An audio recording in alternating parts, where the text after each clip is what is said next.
Hey y'all, I'm back. Like I never left. Yeah, so I was gonna watch a few of these videos today, do a couple of these reviews. This is one of the myth visions. I love these guys because honestly, I want to know the truth. A lot of people are hiding from it. They don't want to hear other people's perspective. They're blind to it. Not for nothing. Like I feel the biggest thing that I feel right now is like we're being lied to, and I feel that on every aspect and everything that we're doing and we're learning. And I keep saying this because I keep reading stuff, and it's like, yeah, you could read and believe what you want, but I'm reading declassified CIA information. Like it don't get no legit than that. Like so, please tell me when I'm wrong here. Like, yeah, everyone's entitled to believe what they want to believe, but this is the government here that don't believe none of this shit. Like, they have a timeline of everything. Like, people kept meticulous records from the beginning of time.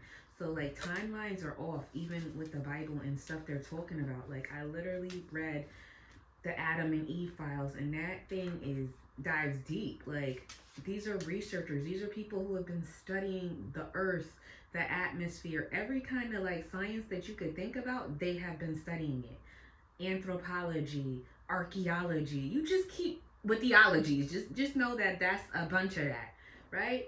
So they've been studying this since forever, and then they compiled this list that they've made since the 50s or something, or 60s. This guy has been doing this since the 40s. He's been making his reviews and everything. But these are top people, scientists that work for the government, and they're talking about timelines, and I'm just big on that. This is a how it started versus how it's going type of video, because you could see she's stressed. This girl, she had to talk a lot, had to get a lot of things off of her chest, like, making a song about her man and his alleged baby. This is wild. This is a wild time. This is where you make music before you go on TV shows, or, before you do DNA testing. Taking place, and they're all around the world. Now, that's when it stops becoming myth and starts becoming actual history, right? So if they're looking at the timelines from 6,000 years ago, 11,000 years ago, 19,000 years ago, 30,000 years ago, you think these people don't know? They're looking at bones and carbon dating all this shit. They're carbon dating seeds. I'm sitting here to myself, like, how the fuck do you carbonate seeds? Like, how do you do that? How does one do that? And I get real passionate because I feel like, I don't know, I should have been studying this shit in college. Like, I should have been, more attentive. I loved science when I was younger. That was one of my favorite subjects, but, I didn't pursue it, and I should have. Like, now I'm sitting here like, oh my god, this stuff is so interesting. The geologists and the archaeologists, they're beefing and all this stuff, and they're trying to figure out what's what, and some of these people get along, and some of them are refuting this information because they know it, and they're the only ones who know it. Don't tell them about it. It is so interesting, and I absolutely love it. And I'm diving deeper and deeper down the rabbit hole because that's where I want to be. I don't care what nobody else tells me. Your what's the right word for it? Your beliefs or whatever, whatever you want to believe, your salvation, that's the word I'm looking for. Your salvation has nothing to do with mine. Like, nobody's salvation has nothing to do with nobody else's, or nothing what these people are trying to tell you or believe. Like, if you feel good about your life and you're trying to do the right things, then you're good.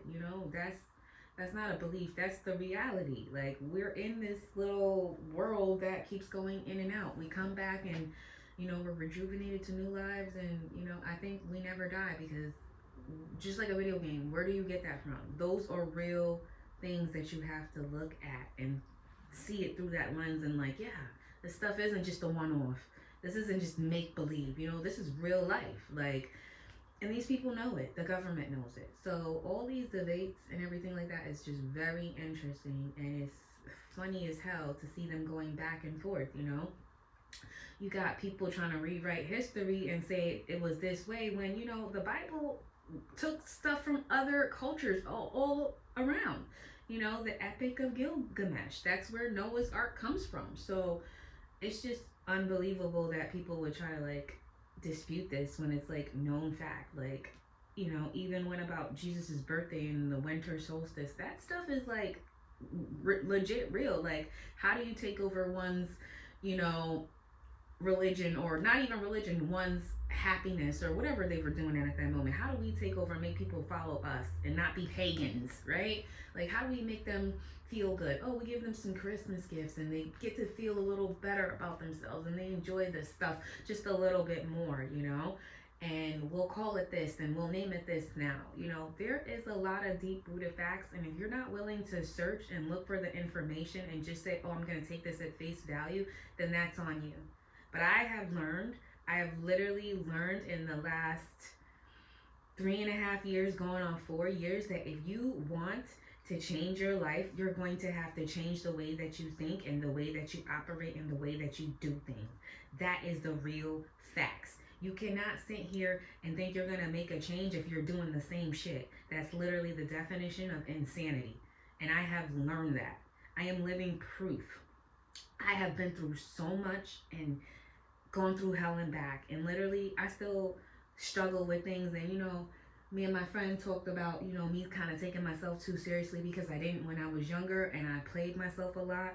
And people played in my face a lot, and now it's like I don't even want to deal with that. I'm not even going there. Like, I try to shut shit down or meet people at where they're at, you know?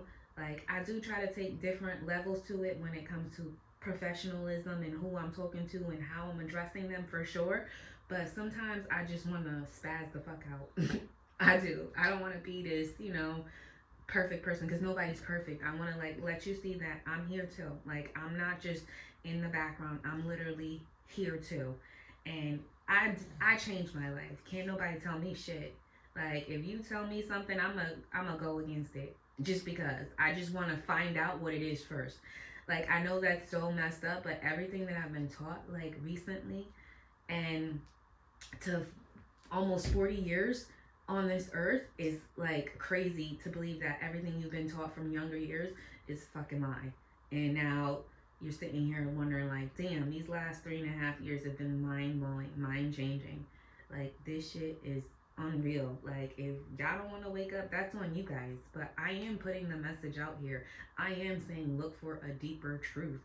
Ask questions. Like, what type of shit you gonna be in talking about don't ask questions? If I tell any of you that are listening to me, oh, meet me here, don't ask no questions, you're not coming, you're not doing it. Or here, do this and give me your information, don't ask no questions, you're not doing it. So why would we believe in a faith in a book in the same way? Like, I was reading some shit on Twitter and somebody's like, yeah, why would God give his only begotten son to die for our sins? And then we keep sinning on and on. I have said this thousands of times on Twitter. Like, it's not new news. Like, literally, why would you do that? And like, why would you not stop your death? Like, why would God need to punish one person for everybody? And then we're still being punished, right? Because it's still a whole fucking rigmarole and some bullshit that people are dying for land that's technically theirs and technically not theirs. And why is that? Because going back to the CIA documents, you know, when these cataclysms happen every years, you know, the poles shift. So each place shifts from where they used to be. So right now, where the North Pole is where the Atlantic Ocean is. That never used to be there. So they know these things as what seems to be fact. Maybe not everything is perfect and to the precise point because they wasn't there, but they have a fairly great understanding because of the timeline. They try to look for the timelines, the truth in that, and what's behind that. That's the only thing that you could really look for and dive deep for that. And literally, I asked myself 3.5 years ago, how do I see myself? How do I get to be the best me? And what is self-awareness and hierarchy of things? And this is where I've been down the rabbit hole. And I feel like this is why I'm here. This is why I'm better in my life. This is literally why I'm taking these steps, because whatever knowledge y'all hiding and y'all want us to believe is like fact and fiction and all this other stuff, like I'm not believing it. I don't want to. I don't believe that if this is on purpose that God would want us to suffer. This is not on purpose. I definitely think it's a random mixture of stuff, but I do believe love exists. It has to. It has to be from the universe. It has to be from somewhere where you see from the love of someone who loves a child, someone who loves an animal, the love that animals give you unconditionally, the way that you feel for them, sometimes more than humans, because humans can be so cruel. As far as animals, they can be loving and attentive all the time, but then they can be crazy and have their own personalities as well. But in this sense, I have looked for this information, and here it is. This information is popping up. This thing is going full swing, is coming at me, and I can't stop. And it's like, what are you going to do with this information? I'm going to keep putting it out there. I'm going to keep talking about it. I'm going to keep building my life and creating things that I want to do, because I've been doing things that I never thought was possible because of my mindset. It has changed. I don't listen to low vibrational music. I don't listen to that stuff. Like, occasionally, yeah, I do like some rap songs. I do like some stuff, but you know, some of that shit is just like, I don't relate to that. So why would I be listening to that? I'm not into that drill stuff. I'm not murdering. I'm not killing people. I'm not sexually assaulting people. Like, I mean, why would I want to listen to that? Like, so it's stupid. It's very dumb, and it doesn't make sense for my life. And it's very low vibrational, because people think that that's okay and to live that way, and it's not. And I understand product of environment, but also if you're at a certain age, you have to take yourself out of that environment. And yes, it could be a detrimental mindset that's continuing to go round and round, but you have to break that cycle. You have to realize, I have to get out of this. I was a bad alcoholic, and I could talk about it because I had such a fucked up life and fucked up experience, like in my younger years. Like, I could blame this person, that person, but then at the end of the day, I can't blame nobody. I can't, because we're all put on this earth, and no one asked to be here, not one single person. And maybe we did on the, retrospect, I don't know, what is it, on the astral plane, maybe we did, who knows, I don't know, to get another chance to see the world. At this moment, I know that I didn't ask for this, and other people didn't ask for this, so I can't blame anybody in this situation. I just had to live and learn and really change my life. Like, I really had to change my life. And I feel like all this back and forth, these people arguing over stuff and who's right and who's wrong, just look to like the government documents. If the government is telling you this one thing, like, yeah, they lie, but at the end of the day, they're talking about timelines. They want to know just as much as everybody else. And they've just made it declassified, a couple years ago? Like, so they was hiding this shit. And it just makes me think deeper and deeper and deeper. Like, if this is the declassified information that's so shocking and people refuse to read it, they don't want to accept it and all this other stuff, imagine the classified information. You're doing yourself an injustice if you don't want to search for the truth, or at least ask yourself these painful questions. Where did we come from? Where are we going? What are we doing here? Those are important things. Like, stop trying to just do your regular life and just mull on through. This is a how it started versus how it's going type of video. Because you could see she's stressed. This girl, she had to talk a lot, had to get a lot of things off of her chest. Like, making a song about her man and his alleged baby. This is wild. This is a wild time. This is where you make music before you go on TV shows, or, before you do DNA testing. In the case of 4-month-old Imani, Maurice, you are the father. Everything's going away. And it's just messed up, because we're hardworking people, and they just keep taking our shit, keep taking our money and lying to us. And then I seen something last night I want to talk about too. Hopefully I can pull something like that up with the UAPs and everything like that. Dr. Stephen Greer, we're still calling him a doctor, even though, yeah, he hasn't performed any medical procedures in over 30 years. But still, yes, I like a lot of the stuff he's saying, but he did rub me wrong when he was asking for more money. I'm not saying people don't deserve money. People deserve money. for certain things, but if we're trying to expose this stuff, then we need to expose it and get the money aspect out of it so we can truly live great lives. Like, they're talking about there was a golden age. Bring that back. If there was really a golden age, we need to fight for it. We need to start preparing and doing it now. Stop following this bullshit, the masses, and going into this lies blindly and just like, oh yeah, this is all we know and this is all we have and we're just gonna pray for better, instead of actually maneuvering, getting up and getting off your ass and doing shit and challenging the status quo. Yeah, if you're not gonna challenge anything, you're not gonna fight for what you want, then you're not gonna get shit. I literally had to fight for everything I have right now, and I'm still fighting. Like, I still have to fight motherfuckers for my money. Like, why? I don't fucking know. But we need to get into an era where we see ourselves as the best thing out there and know that we work together and utilize our resources together and not let these people fucking hoard it and take over that shit. But yeah, listen to what this guy is saying. He's got some good points, and we're going to touch on some other different subjects. Men, because Judas committed suicide, they scared men in an upper room to completely overhauling the Roman world in only a couple hundred years, because of this claim that they say they saw Jesus resurrected. Like, there's something different that goes on there. Oh, wow. There's something different that goes on there. Well, of course, like any good fundamentalist, anything the Bible says is what he believes, and he reads these narratives in such a manner that as it speaks through the text, he thinks that's what actually happened. So when Jesus says, I'm going to go and they're going to kill me, well, then he actually is going to go and kill him. And also, this is based off of Billy Carson. They're still going at it. West Huff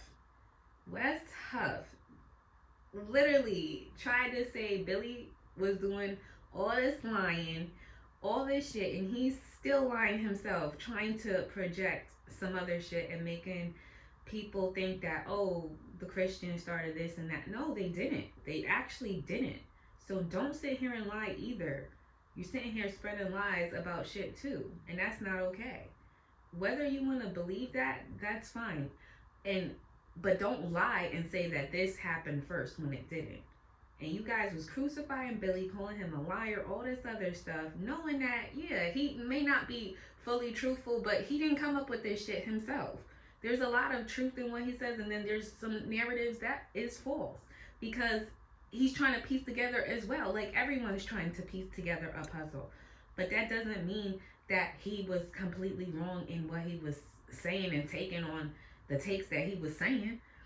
And I'm all over the place, yeah. But, like, it just pissed me off because nobody's 100% right. But we do know that there are timelines, right? And if they don't measure up, that shit don't make sense. And those people did not believe that stuff. The devil wasn't even introduced into the Bible till, like, what, the 1500s or something like that? That wasn't even a thing. So, yeah.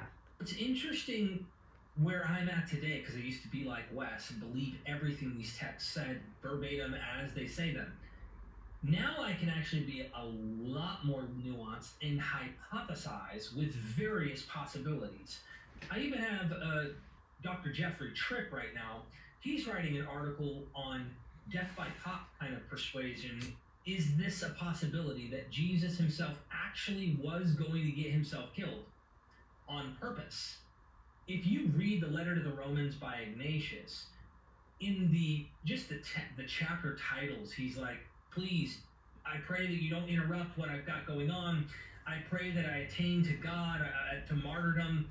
I want to die. Please allow me to go to my death. I want to become food for the belly of the beast. Let them grind me in the stomach. Like, it's pretty grotesque, but like, he even says at one point in his letter to the Romans that if they won't kill me, I will entice them to do so. I will make them do it. So if you take this martyrology kind of concept, because it sounds selfless, but there is a glorious reward and trophy in the minds of the cult and in memory, and of course in reward to heaven, if you become a martyr. So it's like the most selfless thing you can do.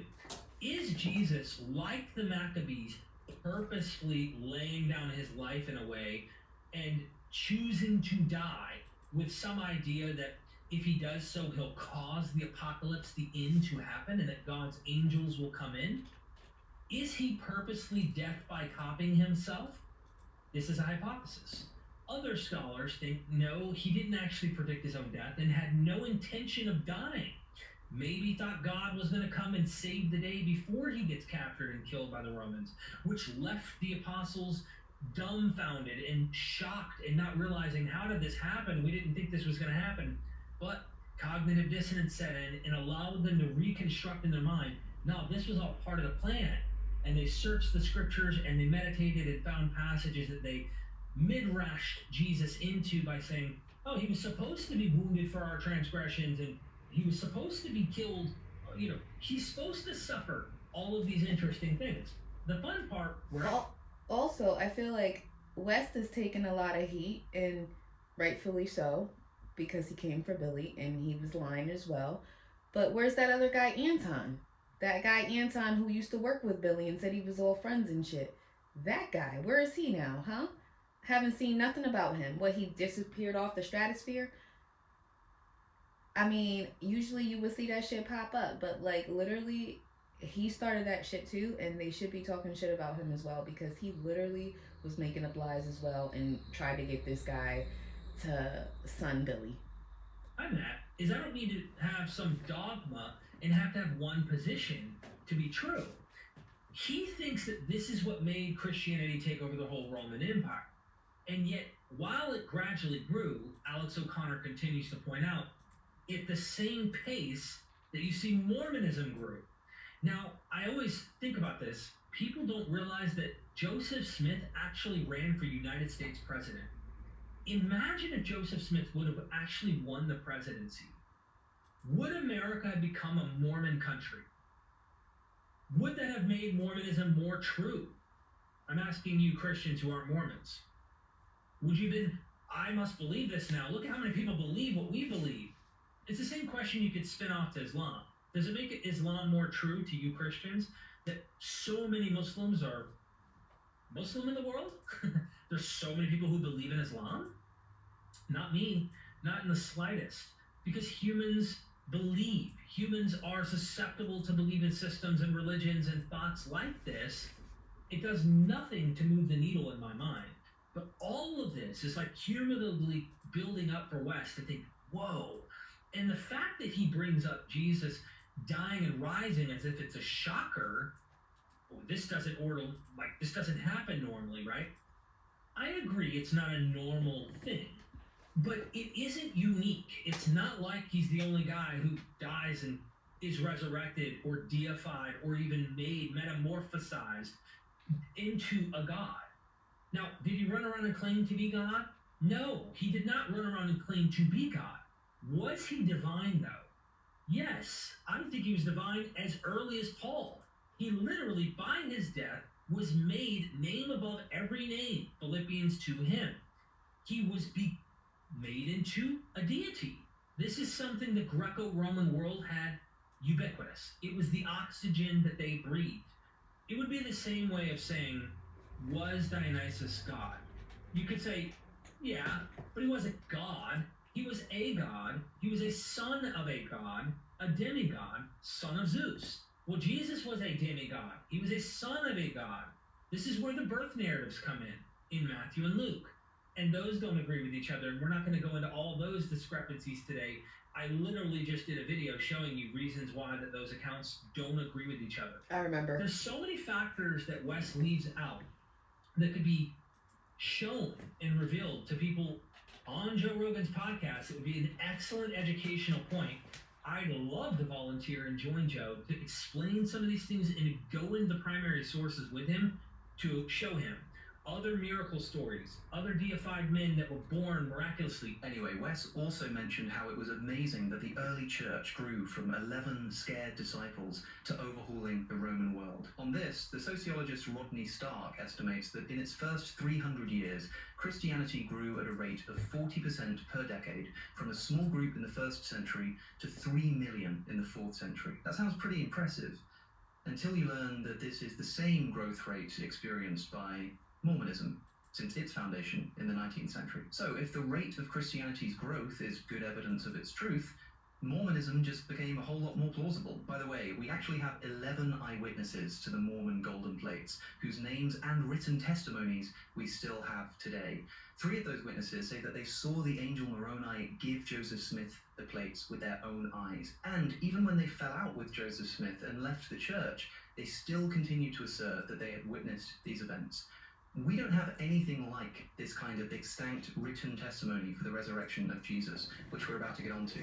I just thought it was worth a mention. It's very difficult for anybody who thinks of themselves as an intelligent person who's secular to even entertain the possibility that someone died and come back to life.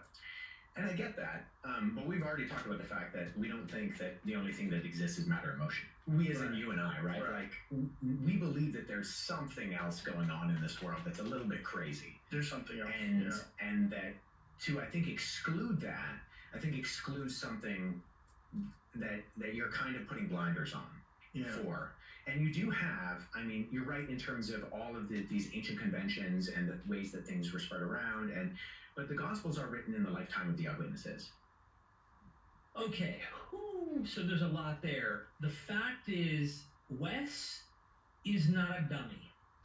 You can tell that he is very clever in the way that he is communicating with Joe to get Joe on the same page with him, the way his rhetoric is, he's proper with it, and he's saying, look, you and I have already established we both think the world is crazy, there's crazy things going on, opening up the door for miraculous, opening up the door for his claims.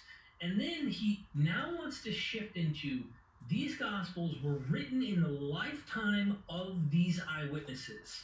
You hear him kind of do that, and Joe's going, yeah, I do think there's crazy stuff going on, right? Okay, I think the world's crazy. I think reality's pretty crazy. But even though I don't draw the miraculous approach they do, let's hear what Wes continues to say. And they're written in this period of time where you have groups of individuals who could have fact-checked those things. Okay, all right, so fact-checking these eyewitness claims, let's cover a few things. I brought some notes, and this is stuff that doesn't get addressed by Alex, so I'm hoping to bring some fresh information here that might allow us to dive deeper. Before we get to eyewitnesses, let's first address this general idea. If we're opening up the door, crazy things happen, we don't believe that, we believe more than matter and motion and all this kind of stuff that he's doing with Joe. Let's talk about, why don't we accept these demigods? Some are fictional, some are historical people, and they were all sired by Zeus, Jupiter. Achilles, Athleus, Alexander, Amphion, Argus, Atimnus, Castor, Corinthus. That's the founder of Corinth, by the way. The literal city was named after this guy. Chronacus, Dardanus, and Matheon. The list goes on and on, right? Macedon, we can go to Minos, Perseus, Pollux, and of course Zethus, right? These are all Zeus. Why don't we also check out the list by Apollo? Mind you, these are gods that are impregnating mortal women. They have mortal mothers just like Jesus. Why aren't we accepting these guys and taking serious their views? I would argue we're not indoctrinated to believe in these particular gods and their views. That is all it is. It's the system of indoctrination that I think is causing us to not take these serious. Asclepius, right? We've got all of these in alphabetical order. This is in Richard C. Miller's book, Resurrection and... But once again, with the CIA documents from the timeline, these people have way different timelines. Like, they weren't even around each other. And then it's like, they believe in Zeus. They believed in the Vishnu. Quetzalcoatl. I screwed that up. He's the Mexican god. Sorry, guys. I'm not trying to be funny. It's just, But yeah, like, they have that in the CIA document, literally. So they believe in all of the demigods and all of the gods, not just one. Reception in early Christianity, Richard C. Miller, various other gods too, right? These are just a short list. There are several other gods, demigods, heroes that were birthed by Apollo and Zeus, right? I just wanted to show you those few. Again, in that list that you saw, there were several figures that made real historical impact, like Alexander the Great. This guy was so significant. He literally made world-changing things happen in his own life. Not claims of things, gets killed, and then his followers start spreading words, and those words and stories spread, and then eventually down the road they make an impact in the real world. We're talking historical, on-the-spot, significant changes, just like Vespasian, which we're going to get to about his miracles, and eyewitnesses who saw it, and it's verified by multiple attestation and accounts, yet those get dismissed, do not get taken serious, or are not believed by the Christians. Now, why is that? Because they have a tunnel vision and indoctrination in their particular worldview. I want to talk about the god Asclepius. Church fathers sometimes would refer to as Antichrist. This god did so many miracles and was so well known and believed universally, worshipped universally, that he covered everything, every ailment, every sickness, everything. This god, 4 centuries prior to Jesus's period in the 1st century, so 4th century BCE, at Epidaurus, in the Greco-Roman world, this god was healing people left and right at his temples. His temples were all over, but this one place had stone stelae that actually inscribed the miracles of the devotees that came to that temple to find healing. And I would like to get into a few of these. Some of them are similar in nature to what we find in the Gospels with Jesus' healings, but also just generally how this god performed these kind of miracles. And I also want to mention we have 4 of these stelae, right? 4 of them. Pausanias mentions that there were like 10 to 12. And just on these 4, we have 70 miracles attested that this god performed on people. 70. Which means if 4 has 70 and there's 12, meaning 8 more, you could just do 70 plus 70, right? 140. There's 140 miracles that we don't have, that we've lost to history, just at this particular temple that were on the walls inside the god's temple for devotees who came for healing. That's pretty significant. We have ancient attestation 400 years prior to Jesus where they are depicting and inscribing the miracles of this god. Let's read one that's similar to Doubting Thomas. A man who was paralyzed in all his fingers except one came as a suppliant to the god. While looking at the plaques in the sanctuary, he doubted the cures and spoke disparagingly about the inscriptions. During his sleep at the sanctuary, he had a vision. In the dream, it seemed he was playing knuckle bones below the temple. As he was about to throw them, the god appeared, sprang onto his hand, and stretched out his fingers. The man then seemed to bend and stretch each finger, one by one. Once he had straightened them all, the god asked him if he still doubted the inscriptions on the plaques. The man replied, "No." The god then said, "Because you doubted them before, though, they were not unbelievable. From now on, your name shall be Unbeliever." When day came, the man left fully healed. Sounds kind of like Doubting Thomas in the Gospels, does it not? Blessed are those who don't see and yet still believe, Thomas. You believe because you saw. Well, this guy had to have this experience to become a believer. How about a man with a missing eyeball? A man once came to the god as a supplicant, blind in one eye, though he still had the eyelids of that eye. The socket was completely empty, with no trace of an eyeball inside. Some of the people in the sanctuary laughed at his simple-mindedness, thinking it absurd that he believed he could regain sight with nothing more than an empty eye socket. During his sleep, a vision of the god appeared to him. In the vision, the god prepared a drug, pulled apart the man's eyelids, and poured the drug into the empty socket. When day came, the man departed with sight in both eyes. Or this blind man, Anticrates of Knidos, had been struck through both eyes with a spear during a battle, leaving him blind. The spearhead remained lodged in his face. which he carried with him. While sleeping in the sanctuary, he had a vision in which the god appeared, removed the spearhead, and restored his eyes, fitting his pupils back into his eyelids. When day came, he left fully healed. Taking the time to savor Thomas's crunchy yet soft bagels. Thanks, Tom. It's Tom, actually. Right.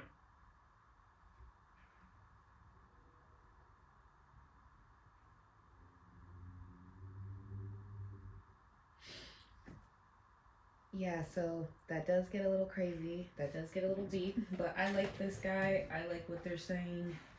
We have to challenge everything. He's not, probably 100% correct either. But I like the challenges, and I'm okay with that. Like, I'm okay with that. Just for the near fact, everything's a little crazy right now. And look at this.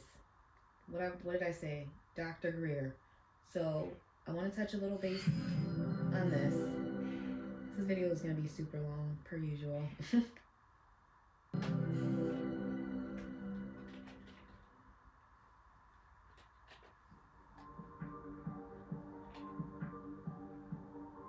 Hello everyone, this is Dr. Stephen Greer, and this is the first episode of our podcast, the Dr. Stephen Greer podcast. And the reason we're starting this podcast now, rather emergently here today, is because we have a group of people who are in the process in the next 72 hours or so who will be coming forward with a great deal of information and evidence related to the UFO and NHI or extraterrestrial issue.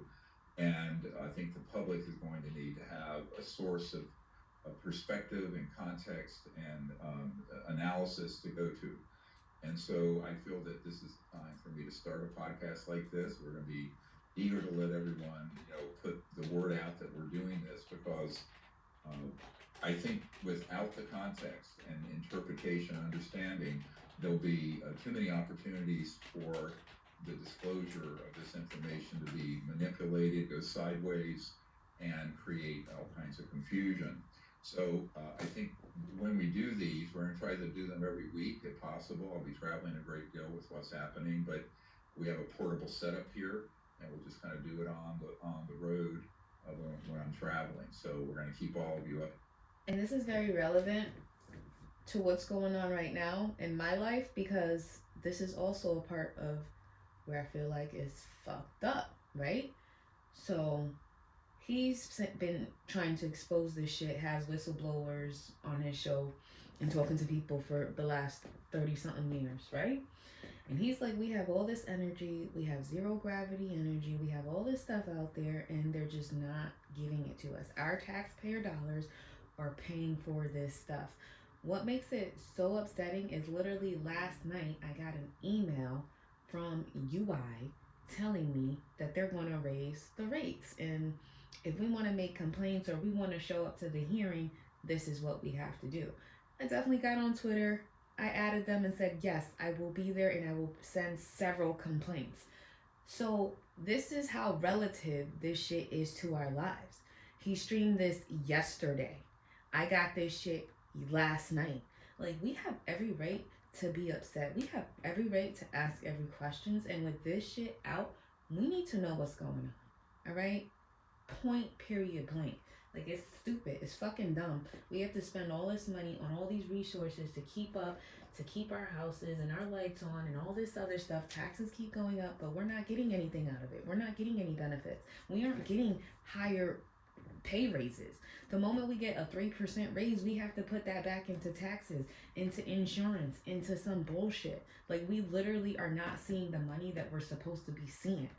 So this is very relevant. This is very relevant, and like, we need to do something about it. Like, we need to come together. There's no way that there's free energy out there and we're constantly paying for this. Like, me and my tenant got into it because she ran up the electricity bill. She had people over that was unauthorized, and you live in a certain kind of program. You have a certain kind of program, so you know what the deal is. You know that you shouldn't be having people over here, because I can't just raise your rent.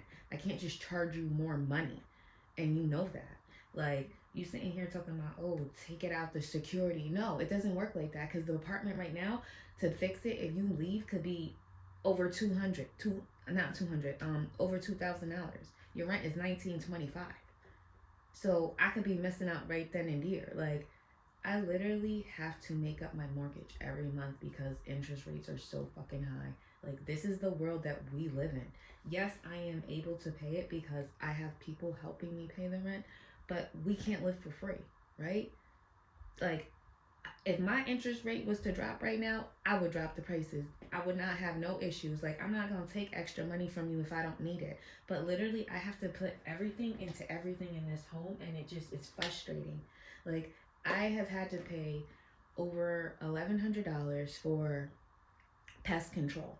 You know, shit like that you just don't even think about. Like, people never think about stuff like that. If you have any kind of, like, bees, roaches, bed bugs, mice, any kind of thing like that, you have to get rid of that shit. People will not pay your rent, and they will hold out or whatever, or they can take you to court or whatever they can do, right? And you know the tenants have the right of way. It's like, people don't even realize, like, the roof could cave in and I have to pay for that. You know that, right? The ceiling could cave in and I have to pay for that, right? So when you're talking to me, please talk to me and make fucking sense. All right? I am only saying things that are sensible and logistical. All right? This is my money, and I have every right to talk about it and speak about it. And this is why I'm saying this shit is very relevant to what's going on right now, because there's energy out there that we should be able to have, and we should be able to, you know, even if we had to pay a minimal price, yeah, then you do that. But the prices that we're paying now, and each year they keep going up, and they're talking about, oh, we can have a group meeting. Yeah, I'm gonna be there. I'm gonna stand up. And yeah, I already added you guys. You already know. Twitter's customer service, right? Nobody is saying nothing, but they know because they saw the email. I posted the email cover to reach out to us. Yeah, I will be, because you sons of bitches are ODing and getting tons of money. UI, they're not even, like, in Connecticut anymore. They're, like, through Massachusetts, we're getting our electricity. Like, what the fuck do you mean? Like, why we can't harness the shit through the sun or whatever they do? Like, Nikola Tesla did it for a reason, for us to have free energy. And they know damn well if we go outside and try to read that book and harness our own, we're going to get shut down. We're going to get arrested. Oh, safety hazards, this, that, and the bullshit. You already know. So it's not like we could just go out there and do that. So please, please, please, please tune into this and see what the fuck is up, because this directly deals with everybody. This literally deals with everybody. You could say, oh, it's fake or whatnot. Why is it fake? Like, there has been centuries of other civilizations that have been smart, and we cannot figure out what the fuck they did and how they made that shit. You don't think they was advanced as hell? You don't think that we're gonna be advanced and they could be just hiding the information? And for the mere fact, I keep saying this over and over and over, we need to look at things through timelines. In the 1900s, there was horse and buggy, right? Only a certain people had a car. No one could have a car. Cars were expensive. The parts to make that car, you couldn't afford it. You couldn't have it. To get a ride was crazy. You'd be excited. You'd be ecstatic. A TV, and when they first came out, only one family had it on the street, and you had to go over there and watch it, right? That's what all these people say to us. No one had that stuff. Now everyone has a TV in their fucking rooms everywhere. You have a TV in the toilet. You have a TV outside. You have a TV every little where, a pocket TV. You have a TV on your phone. So at the end of the day, you know, technology happens. It exists. And we don't get it till it's the very lower barrel of the bunch. That's when we get it. And you guys can have your panties in the knickers, but you know it's true. Every single time that we get technology affordingly, and oh, now we can all have it, is at the last bit of it, where they've stretched it out and they cannot make the full money that they used to. Even the insurance companies telling me that, oh, now making parts is more expensive. Then what? Then what? Because I know you ain't talking about a 1930s vehicle. Like, I know you're not talking about that, because none of the parts that they make today is even metal. It's plastic, and then they spray paint them to make it look like it's something. But even in the back of my Ultima, you can see that it's all scratched up, and you can see the plastic. So tell me again where they're spending the more money into the parts, and what parts are they using? because these parts aren't great parts. These cars crush up like aluminum cans, like a little Coke bottle, little Coke can. Yeah, that's how easily they crush up. Let's be real, right? And then parts from back then, people couldn't even afford a car. Now you could just buy something. Like, I literally got my car for $500. Yeah, it was a gift. Yeah, my friend hooked me up, but it's a great car. Like, I've spent thousands of dollars on cars and the shit broke down in a month. This car, I've had it since November. So I'm pretty happy. I'm pretty stoked about that. I've had a lot of car issues, but yeah, whatever. Listen to Steve. Debate, at least on a weekly basis, and maybe more than that if there are further breaking events. And one thing I'd like to ask everyone to do is to share the link to this podcast with everyone else and put it up on sites so it gets the widest information out. One of the things that we've been doing just leading up to this, for those of you who are new to the Disclosure Project, I just want to introduce what we've been doing for the last 34 years.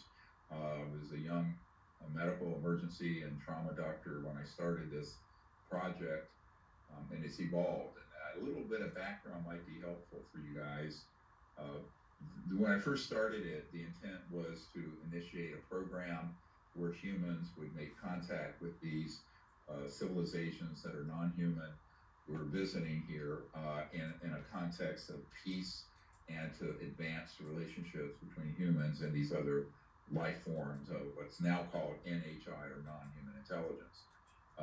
Within about a year or two, I was approached by people in the intelligence community and the U.S. government about the problem, and some of them were hostile to what we were doing for reasons we'll unpack in subsequent episodes, and some were wanting to help.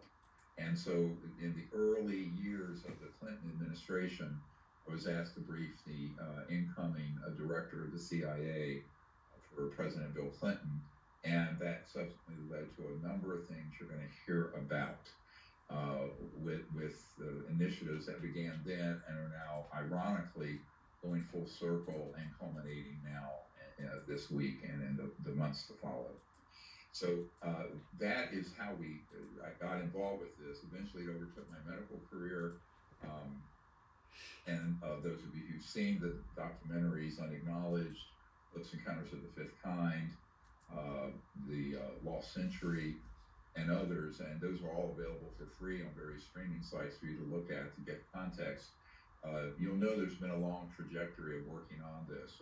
I've seen Close Encounters of the Fifth Kind, and they took the guy aboard the plane. It was crazy. They made that, in the 70s? Steven Spielberg? And I've been dealing with... It was allegedly a real encounter, experience of how they made the movie. Nothing is just a one-off. They didn't just make Star Wars just to make Star Wars. It's literally the shit that be happening. Most recently, Senate Intelligence... All right, I got a little crazy with that one. Scratch that. Services Committee and key people in the U.S. government as well as foreign governments prepare them for this disclosure that's now happening. The team that will be coming forward we'll get to in a moment. And I actually seen Close Encounter of the Third Kind, not the Fifth. The Fifth, I don't know what that is. I want to give everyone sort of a good background context of how we got from there to here. And so it's a big story, 34 years of work. Now, one thing all of you can go to is you go to dpiarchive.com, which has the entire Disclosure Project Intelligence Archive up there. It's 34 years of evidence, material, hundreds of top secret whistleblowers. It gives you the location of 150 plus. Okay, I looked it up. Close Encounters of the Fifth Kind is his documentary, and I'm going to watch it tonight, and I'm going to talk about that tomorrow. Sites where UFO and UAP activity has been going. Some of them are key black sites that are that we've mapped, and all of that information is from some of over 700 whistleblowers that I have debriefed over the years, and where we've gathered intelligence and information. So the Disclosure Project has become, ironically, the biggest repository of intelligence and information on this subject, and exceeds what the Senate Intelligence and key people in the Pentagon have who are not in those illegally run programs. I want to emphasize that there are two governments dealing with this. There's the constitutional government. Most of the people in that government have no idea what's going on. And I can say that with authority because I'm one of the only people you'll ever meet who has briefed people at that level of government since 1993, when I briefed the incoming President Clinton's CI director. Then, the other part of it is in Congress, or most people in Congress, they know nothing about the subject, even if they're in key oversight committees. So this has been something that was a shock to me. It's going to be a shock to you. It's going to be a shock to the world and the American public to find out that the constitutional government in the United States since the late 1950s have been basically pushed aside and relegated to irrelevance, frankly, on this issue since the late Eisenhower years. And so this whole history we will unpack over a series of these episodes because it's very important to understand the context of how we got from there to here. But importantly, right now, the crisis of the moment is that there are a number of people coming forward from various black sites, which are highly classified, illegally run operations in intelligence, military, and corporate programs. And those guys that I've been meeting with for about almost 2 years now, 20 months, have decided to come forward publicly, identify themselves, and in a controlled release begin to give the information to the American people and the U.S. government. So this is a very complex program. It's now coming to a sort of a crescendo, and this is why I think we need to be talking with each other every week or so. So let's go to the first question, which is going to be about human technology. What is the real capacity of human technology? Right. Well, here, the biggest part of this story isn't the extraterrestrial part of it, ironically. That's secondary. And in fact, people who have been in these covert programs that are very disinformational. The biggest part is they're taking our money. They're using all this technology against us, and we cannot have it. They're getting richer and richer while we're just existing.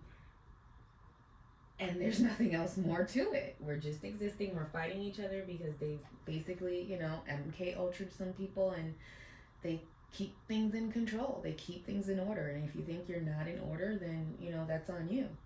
But really look at your life and think about what's going on. What's going on around you with your beliefs and who you voted for and not voted for or whatever. Think about that whole line. Think about the indoctrination of, religion. Think about men versus women. Just think about all that shit. It's a portion of control to keep us fighting and hating each other. Black, white, Chinese, all these people. You hate each other. You hate this person. You like that person. No.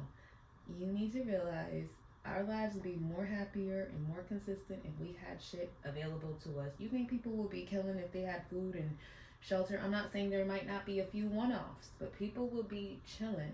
If they didn't MK Ultra people and have this detrimental, low vibrational music and stuff like that, harping into these kids' ear, because I read about something last night about a 17-year-old posting a video on YouTube and with a bunch of guns and all this stuff, and then the next day his ops found him and killed him at school. Like, what? This sounds freaking crazy.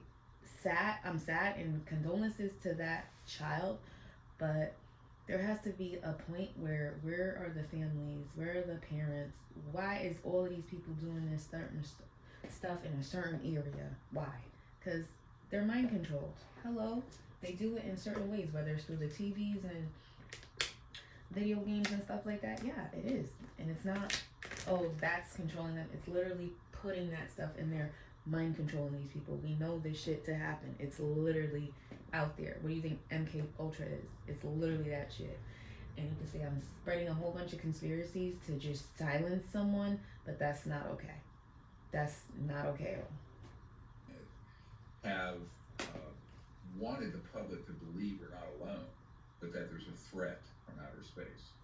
And most of you who are familiar with my work know what Werner von Braun, through his spokesperson for the last 5 years of his life, Carol Rosin, said when he was dying, and and in 1974 said the whole purpose of these covert programs, one of the big overarching purposes, is to be able to hoax a attack or an alien threat and present the extraterrestrial presence as a threat so that they could consolidate military power, industrial power, and also pivot the population through fear into realizing there's another enemy to fight.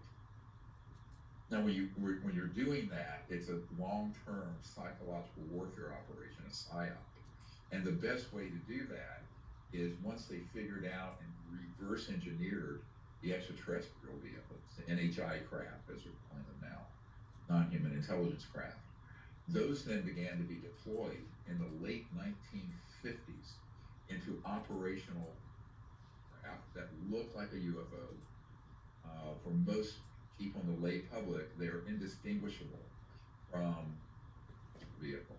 And those have been used in deceptive operations known as false flag operations. And these include everything that's in the pop culture on the subject, human abductions by aliens, mutilations of cattle and humans, and all kinds of skullduggery.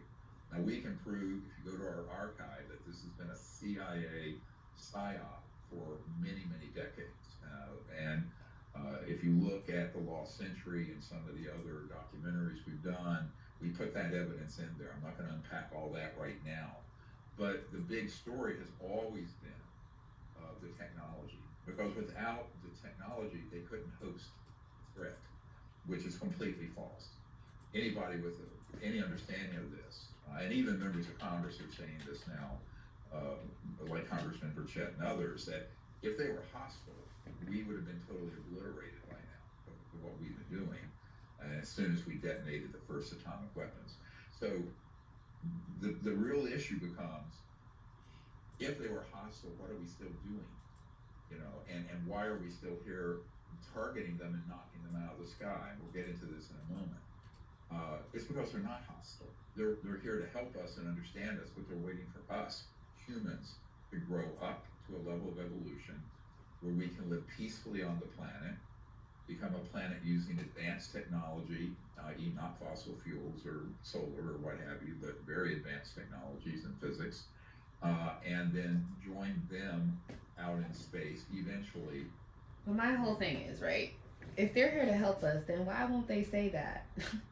I don't know, that's the confusing part, because this is where I can't go along with everybody just to go along, because I feel like if they know people are intentionally hoarding the information, right, like he said, they haven't blown us up when we've been detonating bombs and we've been shooting them down, they haven't harmed us, right, they're just letting us be, they're just watching us. My whole thing is, why wouldn't they tune in to a few more people other than you guys, like maybe me, I would hope, right, and say, hey, Lene, we are here to help you, here's the information, we want to give it to you, release it somehow, right? Why are they only around those people because they shoot them down and then they keep it a secret so they can hoard all the information and use it for bad? Because that's literally what they're using it for bad. So if there is something that's supposed to be out there trying to help us, then where is it? I'm just confused. It's just real confusing because the help ain't coming. Like, all this shit needs to be exposed, and they're saying maybe it takes time, but it's been over 100 years because he's saying the lost century. And it could be a lot longer that they've known certain things and they've kept it from people. Because, yeah, if you think about it, you know, back in the religions, back in the 1500s, 1400s, you would be hanged, you know, for a heretic or a witch or whatever, right? And they knew they didn't believe that shit, especially the Catholic Church and the Romans. A lot of that stuff they knew. Like, other people be like, oh, well, I think the earth is round. They would die for that. And other people probably knew and just kept it a secret, you know? So, I don't know. That's where I have a different take. In an interplanetary society over the long haul, over hundreds and thousands of years. That's their objective. Now, the objective of covert programs has been to track these objects, seize them, study how they work, what's called reverse engineering, where you take something and you take it apart, you study it, study it, study it, figure out how it works, and then rebuild it to the best of your ability. Those reverse engineering programs started in the 1940s, and they hit really major pay dirt, let's say, results in October 1954 when they mastered.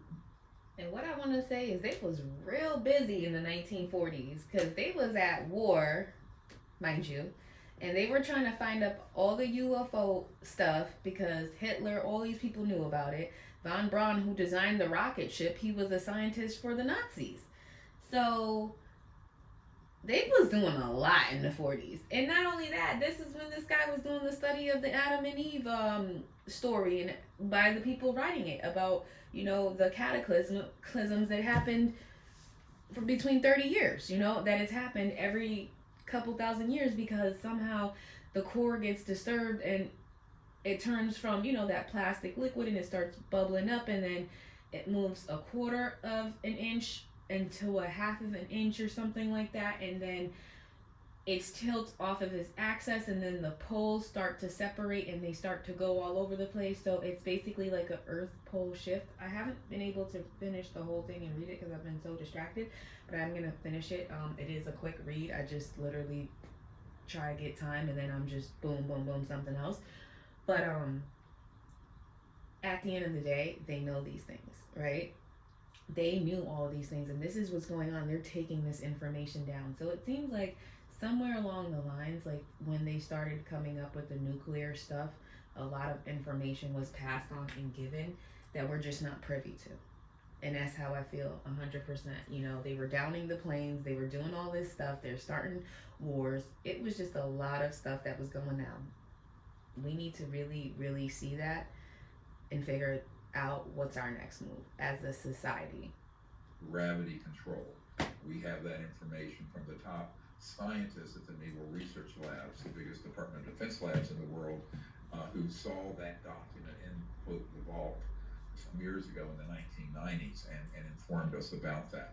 So I think most of the problems we're going to run into with disclosure is that neither the president nor the Congress nor the general public and media understand what the technologies are that have been figured out already that can be used in deceptive and, you know, malicious ways.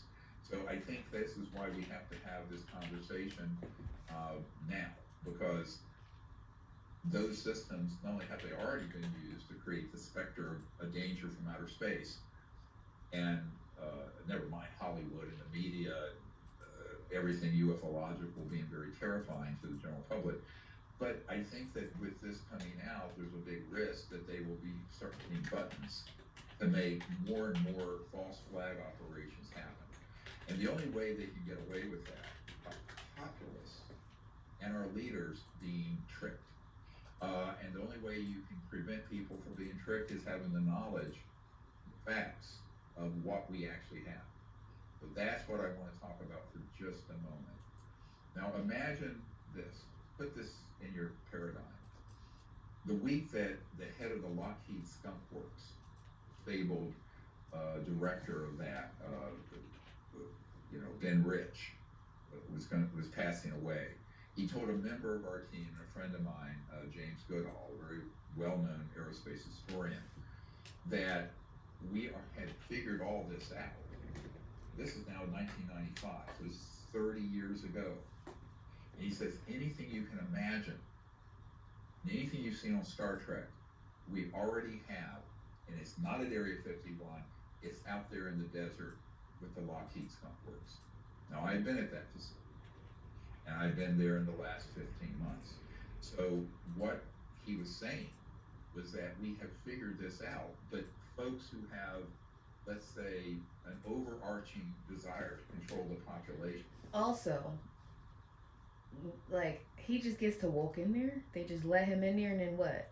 They want him to expose this? I'm just confused. Because, like, does he mask up? Like, how does he get in there?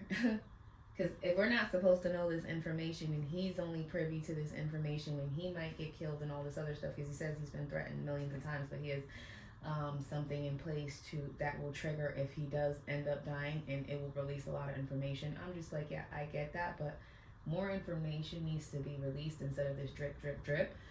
But Yeah, how does he just get in there? How does he just stroll in there? How do they just let him in there if this is supposed to be top secret information? This is why you do have to ask questions. Like, I hope someone can get on here and answer this for me. It's out there in the desert with the Lockheed Skunk Works. Now, I've been at that facility, and I've been there in the last 15 months. So what he was saying was that we have figured this out, but folks who have, let's say, an overarching desire to control the population through fear, through endless war, through control of the energy sector, which is key. They don't want the full truth out. They want part of the truth out. And they want the part that redounds to their benefit, that serves their agenda. This is why in 1999 I wrote a paper, you can see on our website, drstephengreer.com, that states that this is the disclosure that serves secrecy.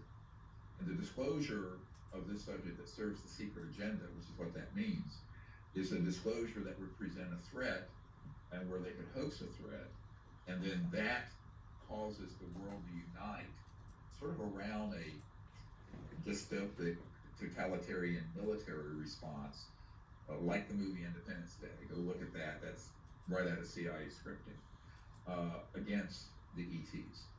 So now, how could they do that? They couldn't pull that off if they hadn't figured out how these objects work. I will tell you that from 1995 to now, the man-made craft, they're called ATs, advanced technology, or ARVs, alien reproduction vehicles. They're used interchangeably.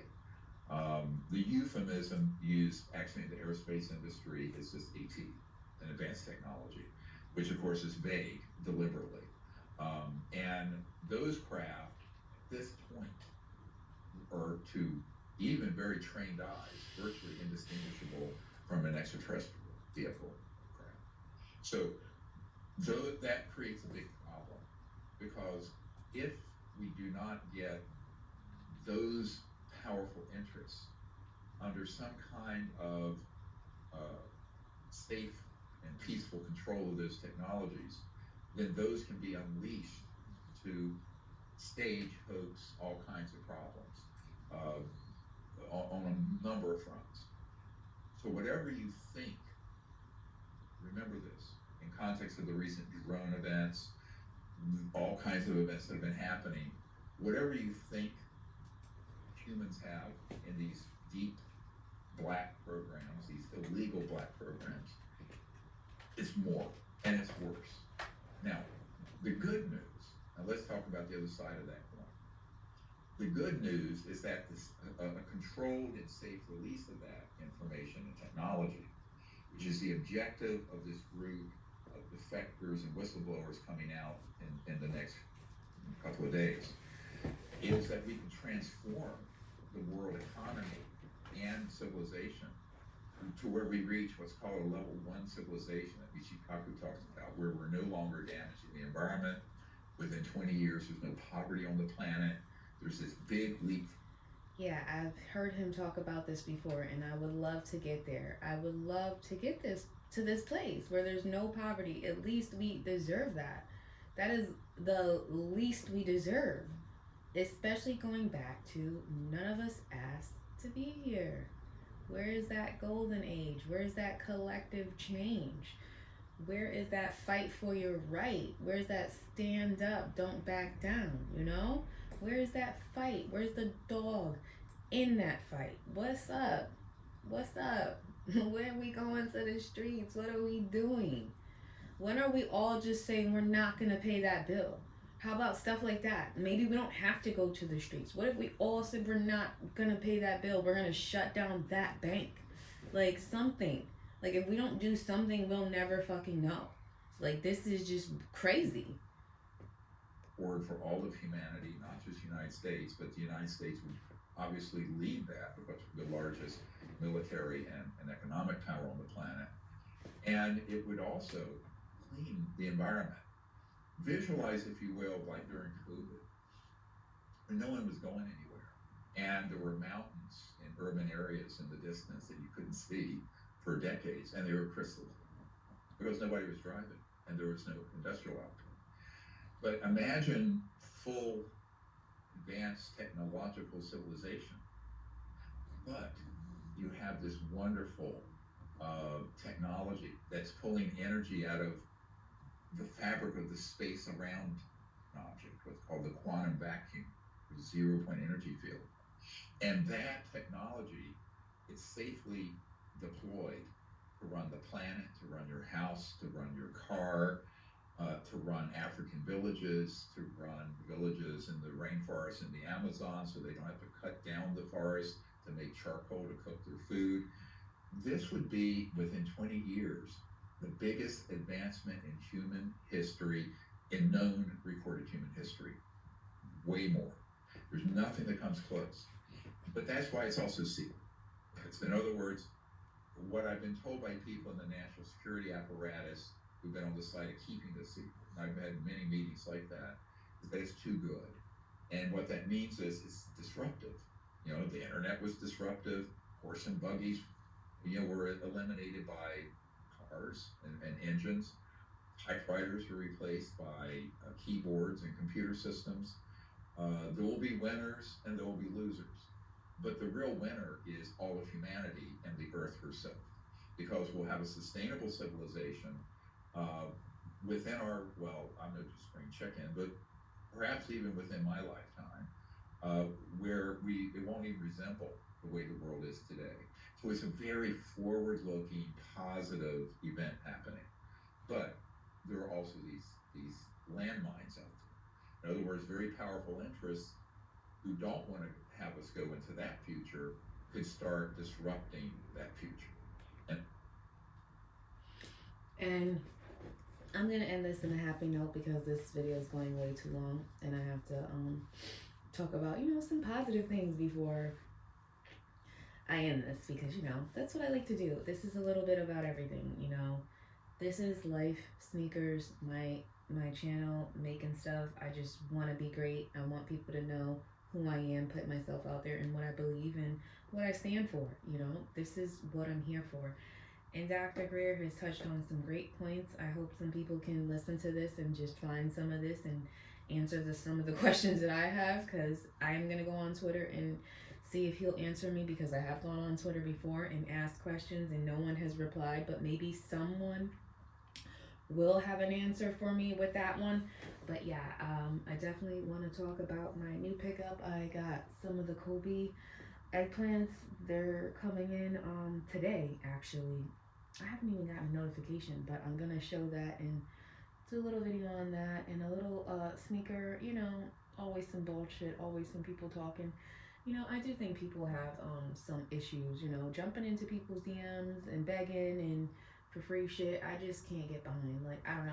I think that I do stuff for the community. Like, I'm not the biggest person or a leader, but I feel like I am a leader because I have cool shit. I have a lot of knowledge. I know a lot of things about a lot of things, and I love style, but also I try to share information. Like, if something's dropping, I throw that on my Twitter. I throw that on my IG. Like, I try to put it out there so I'm not hoarding the information. I think that's someone who cares, who literally wants people to get the shit. I literally do this all the time. So I'm a firm believer in, giving back and sharing information. So I definitely want to touch base on some of that, but let me pull that up. So I know this video was super long, but here are the Kobe's, what everyone's been waiting for. Conspiracy sneakers. You heard it here. I just wanted to give you all the news and the update about what's going down, on just multiple topics. And I love it. And I'm happy that everyone's here. So just like, subscribe, comment. If you don't like it, oh well, let me know. All right. Thanks, guys.